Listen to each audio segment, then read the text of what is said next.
So, welcome to the final installment of our academic year for the XR Speaker Series, the Excite XR Speaker Series. We are so thrilled today to have Scott Patterson talking about the ultimate human interface to AI smart glasses. And I'm Eileen McGivney. Along with my colleagues Joel-Edgar and Nathalie Mathe, host this speaker series across our campuses at Northeastern in Boston, London, and Oakland. And we are very excited today to kick off our last speaker. I will hand it over to Sean, and then I'll wrap things up in the end with a little bit more about our programs as well.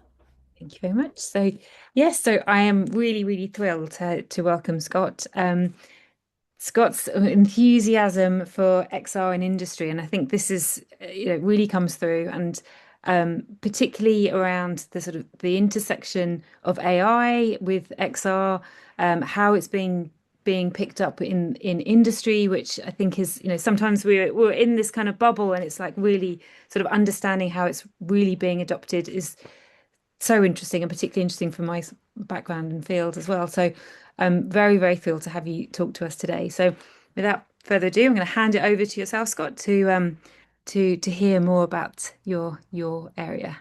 Yeah. Thanks so much, Sean and Eileen. I really appreciate it. And looking forward to talking to everyone today. And I know we'll have some folks coming in the recording because I know there's a conflict with another important activity for many folks. In which case, at the very end, I'll have my email address, my LinkedIn contact, and feel free to, email me any questions you have. Um, as a brief introduction for myself, I've worked in several different roles very specific to XR, extended reality. But for today's presentation, just to make a clear point that this is really my own personal views and not necessarily reflecting the views of my employers. So just have to put that disclaimer out there. And what we're going to talk about really is the intersection point of the smart glasses and AR and how and XR and AI and how all of that is coming together for this new product category we've been seeing, really originally created by um, at least most recent and arguably by Meta, and how that I'm going to go through a couple segments. So kind of the history of how we got to where we are, the current state and what's happening there with this market, and then what I see as happening in the future. So and let's make this very interactive. So as people have questions, just type them into the chat. I'll be monitoring that. If you have a question, want to raise your hand, that's fantastic too. So let's keep it as interactive as possible, and hopefully I can answer your questions today or come back to you later if we've run out of time and you still have those remaining. So as I mentioned, the origin story, and I want to just bring us on to the same page because some people kind of aren't as aware of how all these pieces kind of came together in this really interesting way. Um, for those of us that work in the XR industry, and maybe just as a quick aside, as an introduction to myself, I really started with the Oculus Kickstarter DK1 Developer Kit 1 in 2014. So I bought one of those. I was working in learning technology and really could immediately, even at that very elemental stage, start seeing the enterprise applications, certainly the consumer as well. But I was primarily focused at that time in my career on learning technology and how can we create better learning that's more effective for learners across a variety of learning types and curriculums. And that eventually led into the development of a whole VR-based learning program that I was responsible for at a previous employer for leadership training skills and onboarding. And in corporate enterprise learning, um, those tend to be the two biggest budgets for learning. We want to always impress our new hires that they've selected the right company and give them some really effective onboarding and training there. And then also leadership skills and soft skills training kind of at the higher end of staff class on longevity and prepare them to take bigger leadership roles. So I was responsible for doing both of those things. And then I started at that company, had such a great success with the internal VR learning program, pivoted into our tech incubator and started developing how we could sell that same solution to our clients through leadership, soft skills, and um, and ultimately um, diversity, equity, inclusion training as well. Really using VR as that empathy machine or that compassion machine you may have heard about. Um, and that then transformed into, as we follow the industry now, the AI smart glasses. I've got about 6 pairs here. I'm not wearing them right now, but I've got a variety of them, and I'm a big discovery learner. I'm a big proponent of using and understanding and learning that way, and then creating kind of the vision around it. So, in my current employer, we are creating hardware and software solutions around XR. And so, as you may imagine, the AI smart glass category is really the biggest thing happening in XR right now. And you can see that across our industry in a variety of different companies and what they're doing. So anyway, that's kind of my introduction. I'll get into our origin story now, Sean. So let's keep going on the slide deck, and really to kind of go back a couple of years in history. Meta was arguably one of the most recent providers of the first, most modern smart glasses. And when they first dropped that Gen 1 smart glass, they were really just using AI as kind of this command, assistant to receive the messages of take a photo, you know, um, record this, etc. And I honestly, see them as being at the right place at the right time. As Gen AI then kind of accelerated, that became a great wearable to have that human interaction interface back to AI. And when we think about, what that ultimately means, for those of us like me, and I see many people in the audience, we're wearing smart glasses already. So are wearing glasses already. So then why not have enhanced human capability if we're going to have to put glasses on in the morning anyway, and there's no additional user friction to get, note taking, translation, um, always on knowledge from AI, potentially even integration with our, calendars, etc., and have that kind of capability, why wouldn't we? So, that's ultimately kind of where this all started to really evolve. I would say was in Meta's second generation AI smart glasses and the capabilities they then had with their newer AI models with Llama, and now they have another version coming out now that's going to be very exciting. But that's ultimately where we got to. When we look at the 2025 early numbers for how many they sold, how many Meta sold, 2 million units. And then by the end of calendar 25, 7 million units. And that's when they've really integrated all the new AI capabilities. And it was really easy to see how I would be walking my dog, listening to the podcast on my glasses, see maybe some kind of interesting statue or like war memorial or who knows what, and then have that instant ability to ask AI what that was and get the information around it. So, um, very interesting. And all of a sudden, that capability starts to ramp up. So, let's keep going here. One other point that I can't be underestimated, though, is the meta relationship with I can never pronounce it. Let me look it up so I can Essilor Exotica, and having, frames that were fashionable, so there wasn't a resistance by more and more normal people, maybe less techies, that just wanted to make sure they weren't looking ugly. I think some of us techies would be willing to, go with perhaps less beautiful frames, but having that partner to make sure that the elements of attractiveness and fashionability were there as well were important, as well as really their baseline sensors. So having the camera for video and picture taking, some of which could then be used by AI by going into the cloud for analysis and coming back, having 4 or 5 microphones around the frames that could lend themselves to either really good, clear um,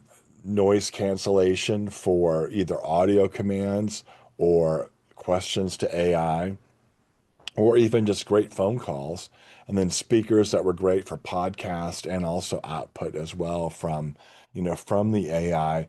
I would really say one of the things they did very well, even before they knew AI was going to be as integrated, was just have that solution stack and input output stack built into the glasses.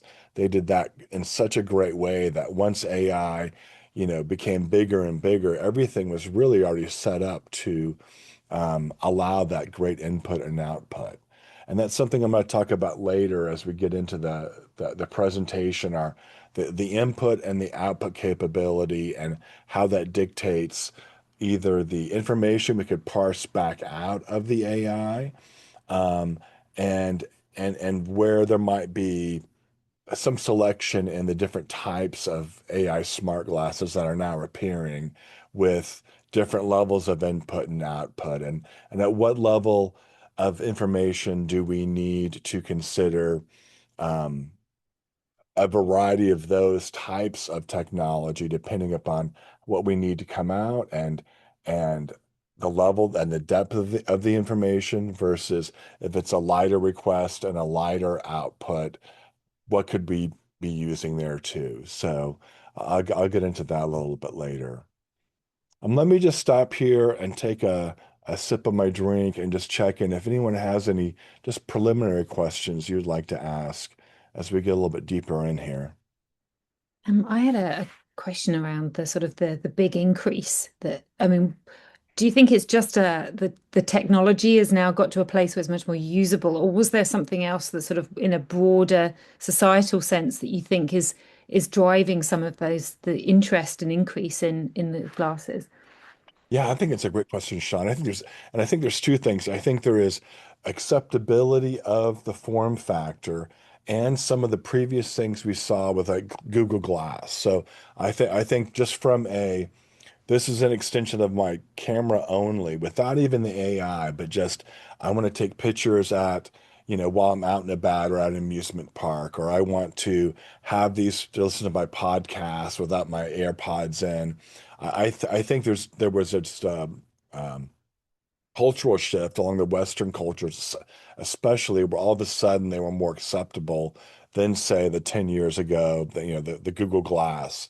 Um, and then I think having the AI capability come in and many people starting to use AI, consumer and in their work, tied it all together and the value was there. We're seeing much less resistance as we did in the Google Glass era of, oh, I'm afraid I'm going to be, video recorded or my privacy as someone in the public um, that might have, my picture taken than we used to have.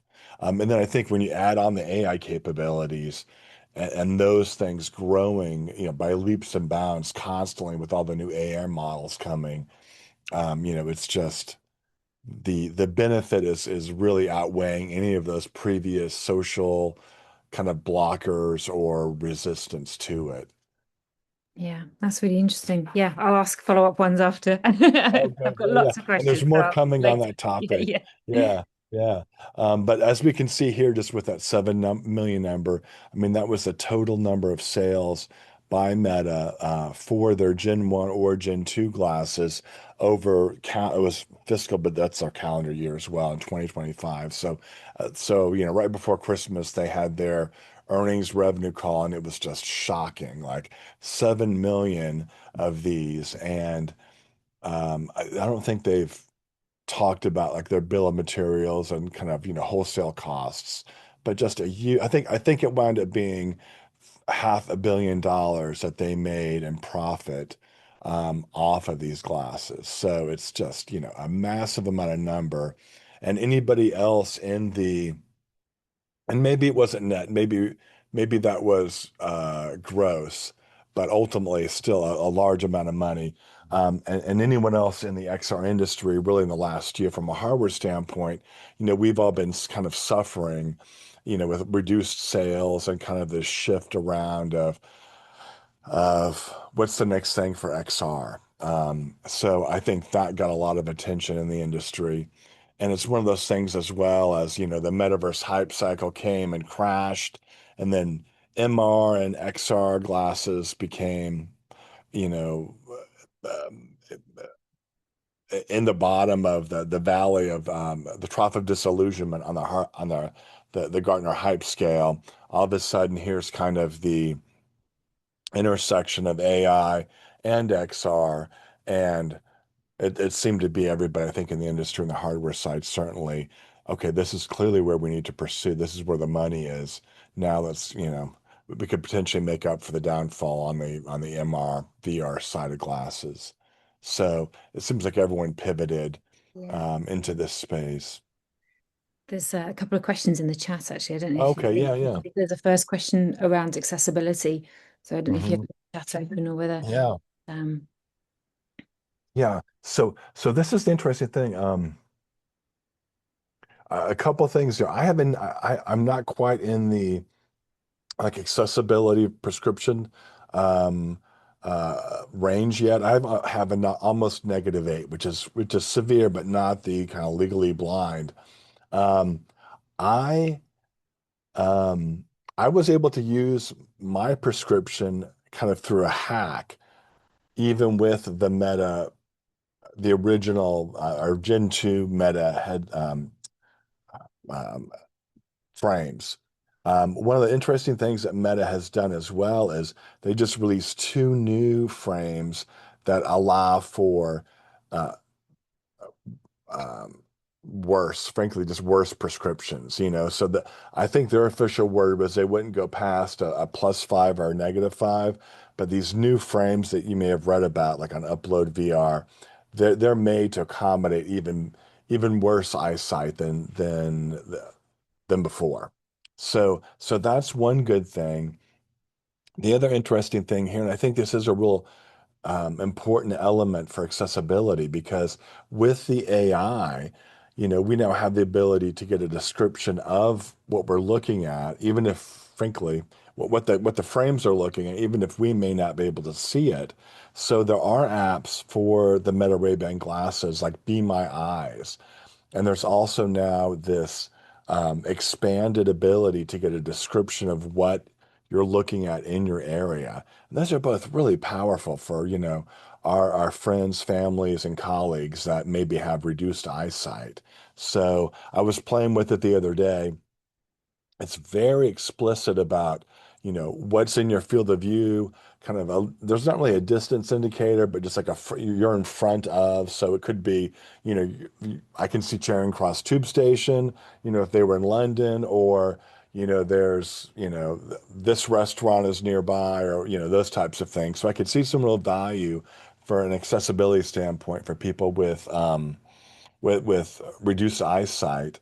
That's one thing. The other interesting thing is for the Ray-Ban Metas, there's not really an operating system.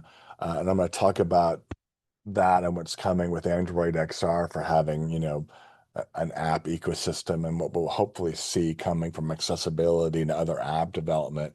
But they do have something called Be My Eyes. So there's a really cool feature that came out across a different XR platform a couple years ago, or maybe it was even a phone-based app, and that's now part of the Ray-Ban Meta app library.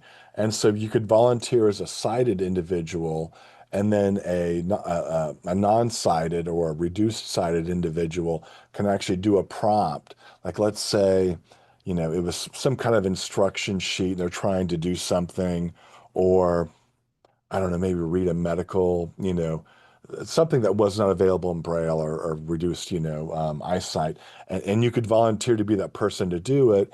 It will then show through the camera.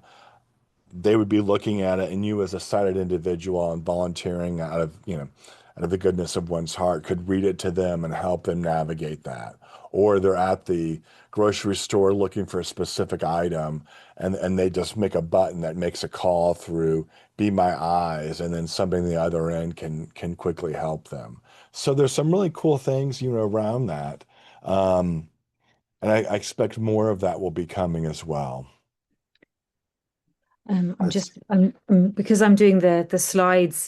Do you let me know when I should move on to the next slide? Do okay. you want me Well, to move on to the next slide not or? yet, not yet. Let me see Oh what yeah. else is. Okay. Um, why would I want to give access to Meta my entire life?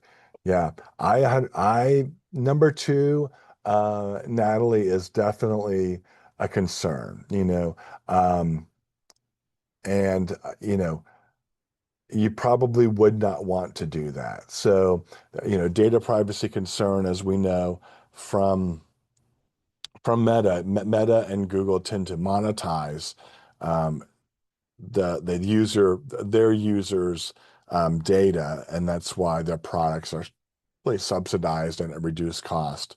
So that is definitely a concern that I would recommend people be aware of.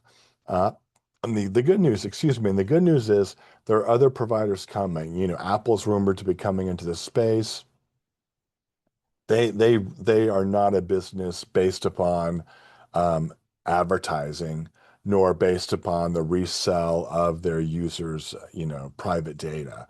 So I think when they get in this space, there'll be a lot more assurances around maintaining your data privacy, and that's something to look forward to.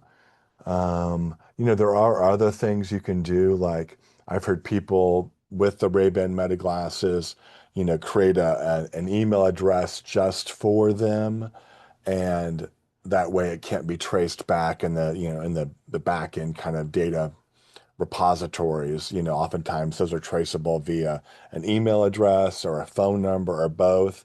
So people just changing that so there's no other key to tie that to a named individual.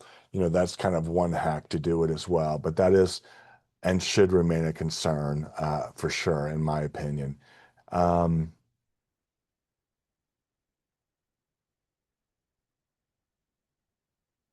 yeah, and then number three, the transparency around people surrounding me who don't want to be recorded. I mean, I think that depends really upon a couple things. The territory you're in. Obviously, if you're in EU, there's different GDPR privacy requirements. So, first of all, make sure that public recording is allowed there, and then it really maps ultimately to the same thing as if you were using your phone and taking a recording. Are you allowed to do that maybe on the street or in public places versus non-public places? There's always obviously the most polite thing if they're within a close vicinity of asking for permission. Um, but but but ultimately, I think those are based upon the local laws. Um, let's see, without consent or conversation, their likeness, yeah, total breach of privacy there too. Yeah, and that I think it's probably up to us as maybe early adopters to make sure that we're using polite and good behavior there, and asking for permission. I think it's one thing, at least in the States, if you're at a big music festival and you're taking a picture of the screen, I think people are allowing that. I think if you were, having an intimate date in a small restaurant and then you're scanning other people, the level of invasive and expectation of privacy probably is different as well. So, the video capability and the photo capability I see as really equivalent to the same thing you would be doing with your phone. Maybe you're taking a picture of you and your partner at a nice meal, but not obviously, taking a picture of others that may not be, in agreement to have their picture taken. So I see the same political and sociological elements there, as the same with the photos in those areas from a smartphone. The glasses, if you're not familiar, would also be blinking to warn the users that camera is on. Um, so yeah, those are the considerations. I think it's always best to ask people around you if it is going to be a wider shot of some sort that you have their permission, and maybe even inform them what that might be used for. I mean, and some of those use cases, for example, why you would have that on, just to be clear, it might just be that same use case of why you would take a picture. Maybe it's you want to see the restaurant or taking pictures of your food or your loved ones. Sometimes it could also be you're taking a picture of a sign that's in a foreign language that you don't speak and you're asking it to translate. So some are more utilitarian and non-people involved versus things that might be considered a privacy violation by somebody that wants to know why you're doing that. Um, let's see what else we've got.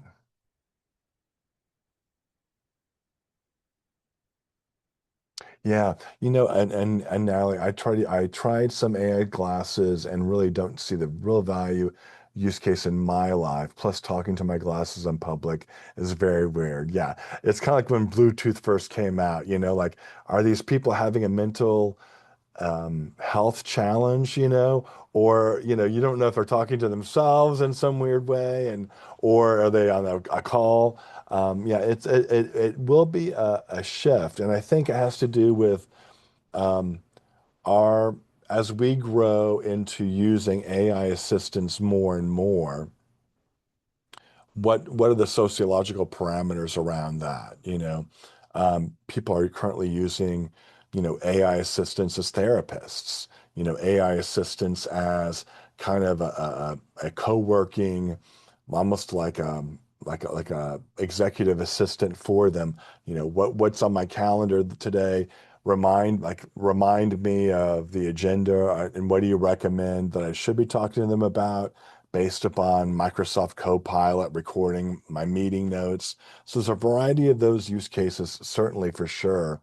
You know, the interesting thing in this whole conversation in a broader sense around AI and human interface is, as the AI itself becomes more capable, then the glasses will become more capable, because it's ultimately just a means for us to um, interact with that AI. So like, I'm using right now Perplexity Computer, which is amazing. It can do all this agentic stuff, pull reports based upon, in my field of business, partnerships I'm responsible for with other XR vendors, and make sure that I know kind of the latest news of projects they might be doing, of a variety of things like that. So I have a weekly Perplexity Computer email that goes and checks and makes sure that I've seen all that kind of data, just so I can have a better relationship with them. And so some of what I'm hearing through my glasses would just be those types of reports while I'm walking the dog or exercising. So I think some of this goes back to, it doesn't matter the form factor for which we are integrating with AI, but it more matters about our value that we're getting from that, personally, professionally, perhaps as a therapist. There's all these different use cases. And then what is the easiest way for us to have that interaction with them? Maybe I'm driving and want to update, my AI and my plans for the day, or have a question about, my well-being, and my AI now through Perplexity also maintains all my health records. So I can hear a new health record coming in, ask it about one of my current kind of health challenges and how that might integrate with that. So there's a lot of different use cases, but ultimately, I think we as the end users need to feel comfortable with how we're using that, and making sure that anyone that might be in public exposed to that is also feeling comfortable about it. One of the things on the commercial side that we're doing, um, is making sure that maybe not all commercial applications even need the camera. Some of them do, like if we're doing an AI-based smart glass function to say for roofers, where it's dangerous for a roofer, someone on top of a building applying a new roof, to have one hand on their phone because they have one less hand for safety to make sure that they don't fall and hurt themselves. So in those cases, there might be use cases like we're going to be doing some quality assurance based upon the camera to make sure that the work they're doing has met compliance regulatory requirements. We're going to give them both hands free so they can just do things through the video feed and audible prompts to take pictures, maybe for compliance, regulatory compliance and quality assurance checks. Um, so it really depends kind of upon the use case, either consumer or or enterprise. And then I think it all maps back from that, frankly. Um, Let me see if there's some great questions. So you guys came really prepared. So I think this is more important than the deck. I can provide the deck as well, but I want to go through a few more questions if that's okay, Sean, because some of these are, I think, really important for context here. Um,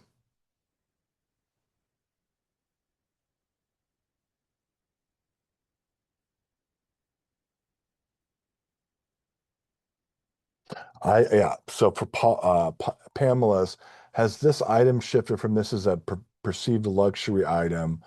My question, are there plans to market to provide educational institutions with this technology, even as beta research? None that I know of, but that is a growing field for sure.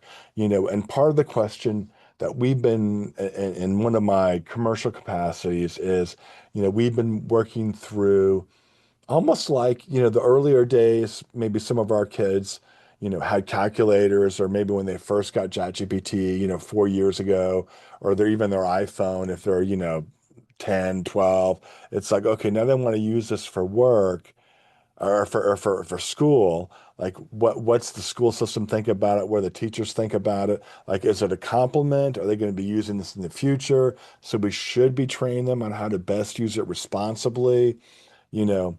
Um, and I think a lot of these questions tie into that as well. So I am, we were thinking through what kind of educational institution use cases might it be outside of research. I mean, we've got note taking right now which is pretty much built into almost every smart glass brand out there. So you could be setting in a lecture at uni, and I think most of the audience is European, so I'm using the European terms. Um, but and then just have that do the note taking, and then maybe as there's a break, say, hey, can you give me more information on the history of cognitive behavioral therapy? When did that start? Give me some more points to learn from there. So I see as a complement to education in that way. Um, and certainly for me in informal education, I'm always curious. So I'll be walking my dog, see things, maybe listening to a podcast on mine, and then stop that, ask ChatGPT to go down a rabbit hole on just the most random things, but I'm just a very curious person, and then come back 30 seconds later to the podcast after I've gotten that deeper dive. And I consider that education as well, not formal, but casual. Um,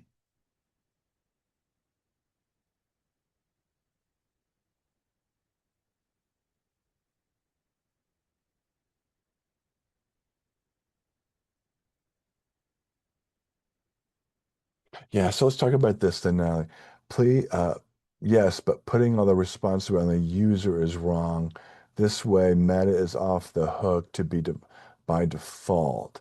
We know tag technology design influences society behaviors. Yeah, tell me more about that. Because a lot of these things too, I would say are um, this capability is already on the smartphone. So now by doing this on smart glasses, it's always available. And but the same information is typically, these are the same AI models. So it's more the readily accessible nature of it and um, well, and that's really it. The difference between, so how would it be different if I had it 3 seconds um, faster to ask that question versus if I was pulling out my smartphone to ask the same question? That's one of the questions. Um, I was just wondering whether, Natty, if you're able to come off mute or if you, because you wanted to kind of, Yeah, yeah. happy to say more. Yeah, I'm talking in general. The fact that AI is turned on by default and basically recording and training on everything you do. Well, it's kind of limited to your browsing and, search and whatever maybe you type in your email. If you use your phone, but once you use the glasses, it has access to all your movements. It has access to all, I mean, even like your body movement. It has access to like all the people you talk to in real life, not just like chatting and emailing and social network. It's like access to way more information. So it's not the same as using the phone. And the fact that by default it's hidden in like many different menu options to stop using it, and by default it's turned on everywhere. That's their design choice to make it difficult for people to opt out. So those are like just examples of how it's different and how by design it's not designed to respect people's privacy. You have to go through hoops, and most users don't because they are not even aware, they don't know how to do it, rather than by default having to enable it and having explicit consent. And I'm not even talking of like the other people you interact with in your real life. So it has like, by design, it's not made to respect, privacy. That's all. And it's going to have huge consequences on society. And a lot of people are distrusting already. Many of my yes. students don't trust AI at all. In 3 years, it has totally changed from like, oh, let's use it for cheating to like, no, we don't want it. We don't trust it at all. Mm. Um, And I do think we'll see differences there. And there's already differences within smart glasses. So like I've got the Roku smart glasses, and they're not as invasive as say the Meta, so I'm trying to speak more generically about AI smart glasses and what those can do for us versus, maybe Metas which have less data privacy considerations. So there are differences between the AI smart glasses and the levels of data privacy they offer their users. And certainly when we see like the Apple ones come out, those will be per Apple, much more data privacy. So I would rather we almost kind of keep that over here. I think it still is important. We need to talk about it, but return back to just general functionality and how AI smart glasses can improve, human outcomes.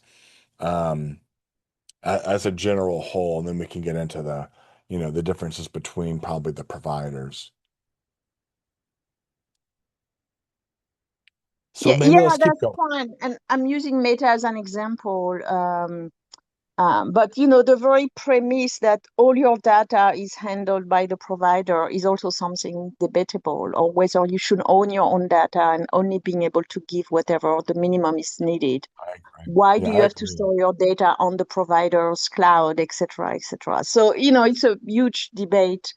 And I just wanted to point to some of those default assumptions that are, Yeah, yeah, yeah. yeah. And it's the same thing on the phone too. I mean, that's the thing, so of course Yes. the glasses are more always on and tend to be collecting more data then. But I think it goes back to, at least for me personally, and as I mentioned at the beginning of the slide deck, I'm speaking just for myself.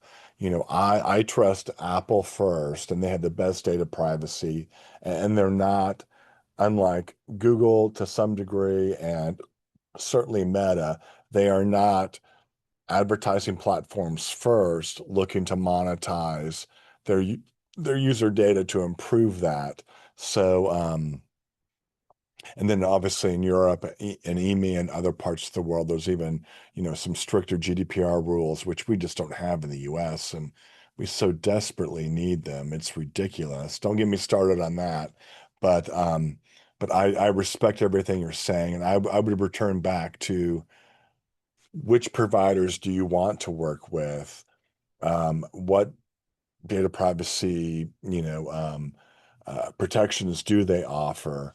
And I think that's going to become a bigger and bigger consumer awareness campaign and choices, once the rumored, Apple glasses come out, AI smart glasses, that will be my probably only provider, because of the data privacy, that's built into those.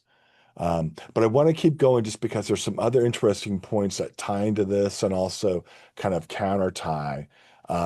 But I think we could probably have a couple of these. Maybe we do another one, time allowing, or next semester, around maybe just this point, Nathalie. And we'll know more by then as well, with some of these announcements coming. Yeah, because So if it's okay, let's just keep going. yeah, we can return maybe later to Luca's got a point, another question too. Lots of really interesting questions that are It's a coming your way.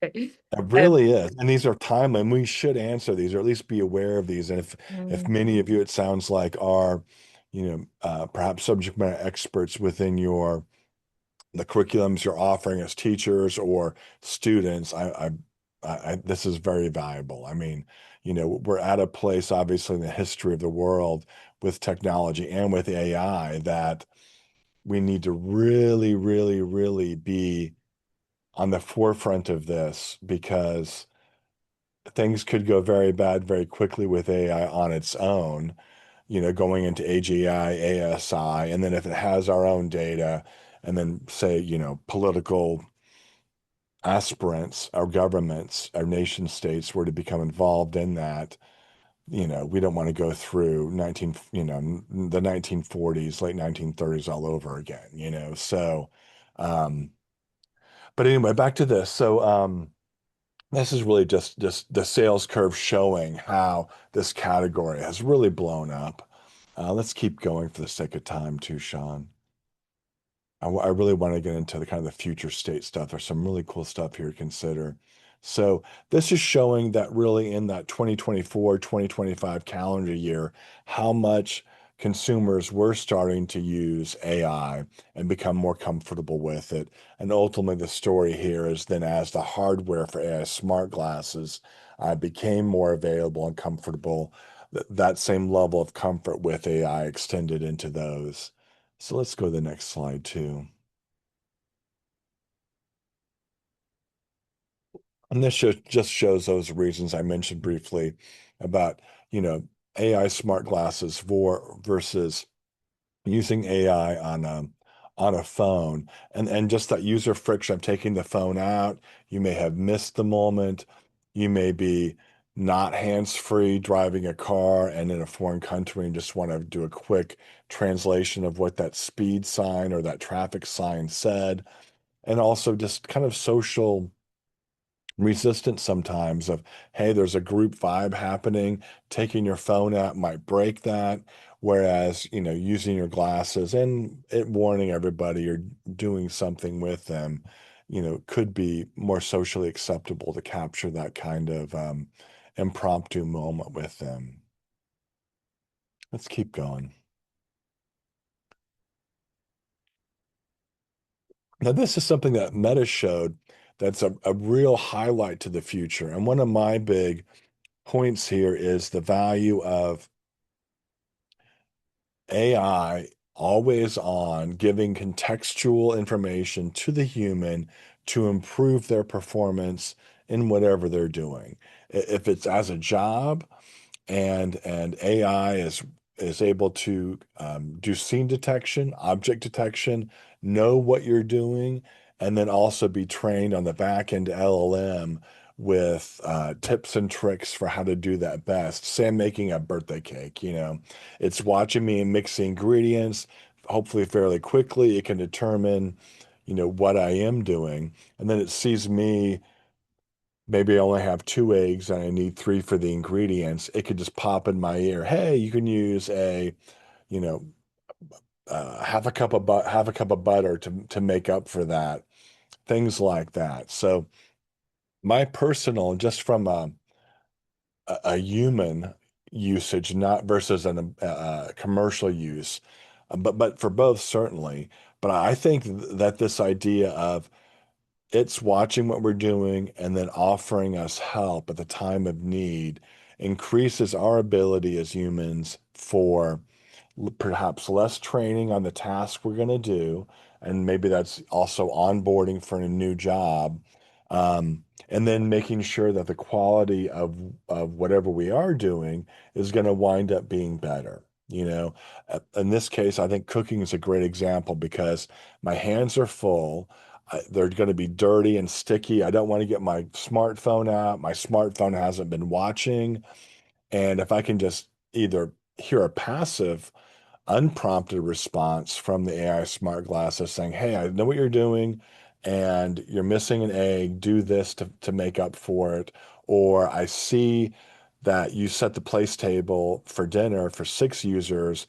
I want to make sure you're aware that this cake recipe is for 4. Let me do the math to make sure you have a serving for 6.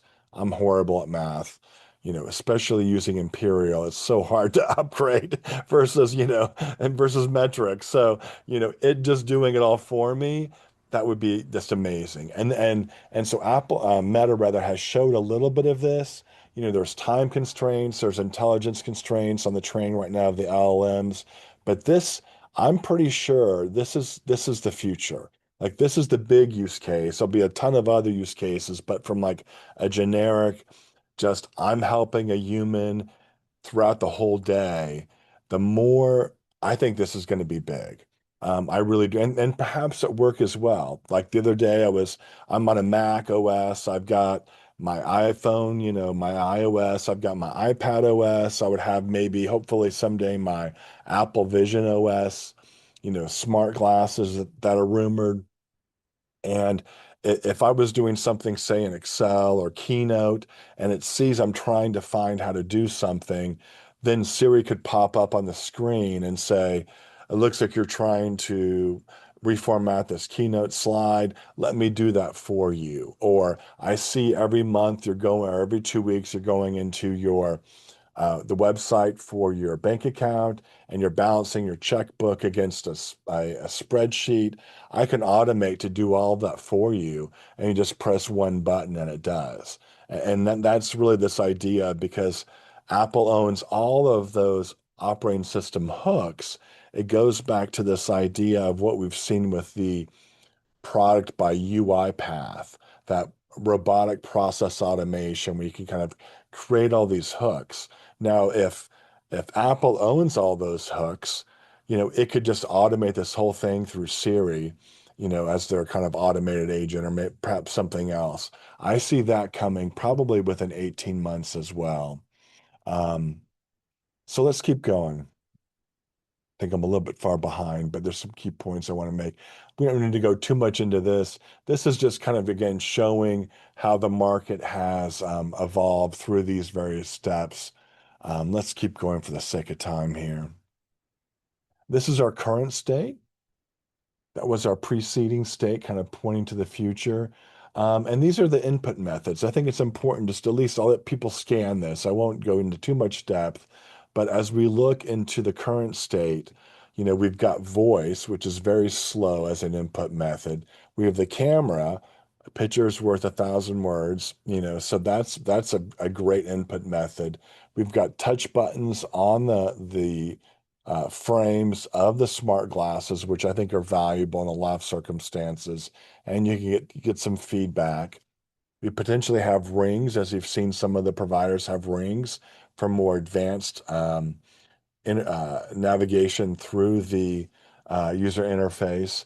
The EMG band that Meta's been promoting, so much faster ability to type and provide input, and then Gaze as well, which is a new and upcoming user interface option. But we also have the ability to get some cognitive information around the ability for the user to understand what AI is telling it to do, and if they're understanding or perhaps need that information slowed down, or if they're understanding it very well, they can just speed it up, and it's a waste of time. So some of these things I think are going to be coming in now, and we're seeing them starting to come in the future state. If we would keep going here, Sean, please. And then there's the output methods, and this is something that's interesting to consider. If you were to start doing pilots around this, part of the question is, you know, what kind of input? Maybe I, Scott Patterson, just have a quick question. I can do it in a sentence verbally. I'm not in a environment that's super loud, so that's an easy input method. But what might be coming out, let's say I am assembling an Airbus airplane. What might come out could be a 4 paragraph standard operating procedure and checklist that I need to check off, maybe even have the camera record the validity of those steps, in which case, from an output standpoint, I'm not going to be able to remember that level of spoken word. So that would lend itself to a display. A display I could see, and it could check it off as I go. It could record the camera photo showing the validity of that, and then put that in some kind of database that could later be audited, probably by, an aerospace regulatory group, for example. So this is really this idea, the input, the output, and making sure that we are matching the level needed. There's another element as well here, and that's if I was an expert user that had done that, assembly of that aerospace plane for 30 years, and I was the expert. Maybe I just have a quick question that's one sentence. I could use Audible, an audio, headset or smart glasses. But if I was a new hire, especially one that we wanted to get on the job as soon as possible. That's where most learning happens, but they might need to look up that, 4 paragraph answer occasionally. Then that would point us into a different AI smart glasses that have the display. Maybe we could even play video on them to teach them more and make sure reinforce that learning they had when they took the onboarding training. So there's definitely this concept. We want to make sure we're matching output and input for that user. And as they become more advanced, perhaps they need less of both, but the new hires might need more of both. Um, let's keep going. I know we're running kind of low on time. No, I had a question quickly, and I Oh, know we're really getting close to the end of the time, but it was around that tension because I can imagine, the employers, they would want their employees to have the glasses so that if they do something that's an error, or if they need something that they're not doing correctly, it can make the product um, that they're producing better, or it might make it more successful. yes. But then from an employee perspective, they might not be learning the skills that they would have done if they didn't have the glasses. And it feels like Yes. there needs to be a kind of a point where things are sort of scaled down as they become the experts, and I Yes. think I mean, how is that being factored in? So apologies if I'm asking No, questions that you might be covering no. later, but These are great. No, no, these are fantastic.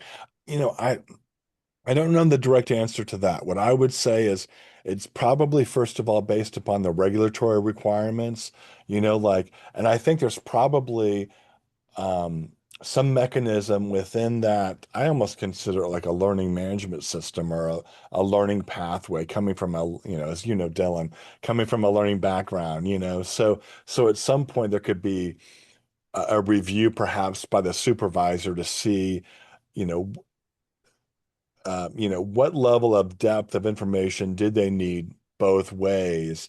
And perhaps that indicates they need either to be retrained, or they can go forward with, as an expert, and need less and less. And maybe that style glasses goes to the newer hires that are still in the training, or everyone should always have everything just in case they have, they were on holiday for 2 weeks and forgot. I yeah, don't know the answer to that, but I kind of I kind of prefer that because we want ultimately that plane to be as safe as Yeah, possible, yeah, yeah, and yeah. it's not about, human ego. It might be about regulatory, but human ego, like let's not, let's give everyone whatever they need under whatever circumstance for the best, highest quality product, probably, Yeah. yeah. Mm. And this is some more about that. You probably have already read this, but it gets down to like how we would, as probably as the trainers or the subject matter experts, parse the information in a variety of ways depending upon the input and output of those AI smart glasses and the intelligence of that large language learning model behind it. And we now have these visual language learning models as well that are much more about watching the sequence of events and auditing that versus their VLM. So, so that gets more into the compliance standpoint. And if these glasses that would be used to just say, yes, Scott Patterson, has passed all of his quality checks, and we've tested that. That's another element. Let's see what else we've got on here. Just gonna say, just aware of time as well, that Yes, yeah, we're almost at we'll the have to end. invite you back. I Okay, think and I can that's I what we can I need to can do. certainly There's offer so this as many well. interesting questions. I'm just thinking, because of time, maybe you could comment on the question that Malika raised, and then maybe I can hand over back to Elaine to kind of wrap things up, if that's okay with you, Scott. Yeah, absolutely. Sorry, for the day. Maybe next time we do an hour and a half. I'm No, finding a it's lot of just been people have super interesting questions. questions. Yeah. Yeah, yeah, it really is. And this is such a growing field. And for anyone studying XR, I know there's a program there or in XR. I mean, everything is kind of pivoting to this. So these are the things I'm really trying to sort out. So yeah, let me go to Malik's question here. This is so interesting. I wonder if we use and wear this technology every day, are we not going to be disconnected a bit from society? Yeah, I just think at some point I might prefer my AI companion and that's happening to, an AI companion like an assistant. Like I have a car now with AI built in, and there's the assistant mode. If I just say, navigate me to the nearest In-N-Out burger here in California, which I'm addicted to, great hamburger, versus there's also the therapist, which is fascinating, there's a therapist mode and very soft spoken and, walking you through a stressful day. And I think there's three or four. I don't remember the rest of them, but um, I think that's going to keep happening. And I don't think there's anything wrong with that as long as I think people are not only using AI for those capabilities. I do worry that yeah, if you're going to use that as a therapist, let's hopefully have a human therapist as well you can bounce things off of too. Um, So yeah, so so, Eileen just put the links to some of the XR programs that are offered, so as well. But this has been so fantastic, Scott. Such amazing kind of like conversations and questions. So I feel like we can hear the second part maybe next academic year. We can hear the second part, but really fascinating. I'm going to hand yeah. over to Eileen now to sort of wrap up and to Okay. thank people and but yeah, thank you so much for this. Oh, Really. my pleasure. My pleasure. I clearly just I wrote too many slides. I would love But if we could you do a got us survey. all talking, and Good. that Okay, was good, brilliant. good. And Yeah. I would love to if we could do a survey if folks, what are the big things that you would love to know more about? And we could figure out another one of these in the future, perhaps. Yeah. That would be wonderful. Thank you so much. Everyone join me in thanking Scott for spending his time talking us through this. And I think, yeah, you picked a topic and are working in an area that we are all very interested in, and thinking also a lot about, yeah, these privacy and societal implications. So it's great to have your expertise. I think it would be great to have you back again Thank you. Thank as you. well. So thank you. And thanks for being our final speaker in this academic year's Ah, XR Speaker Series. I okay. did put some links in the chat. So we also run a games speaker Ah, series through Excite that's organized by our colleagues And there is a talk for that next week. So check out that Okay. link.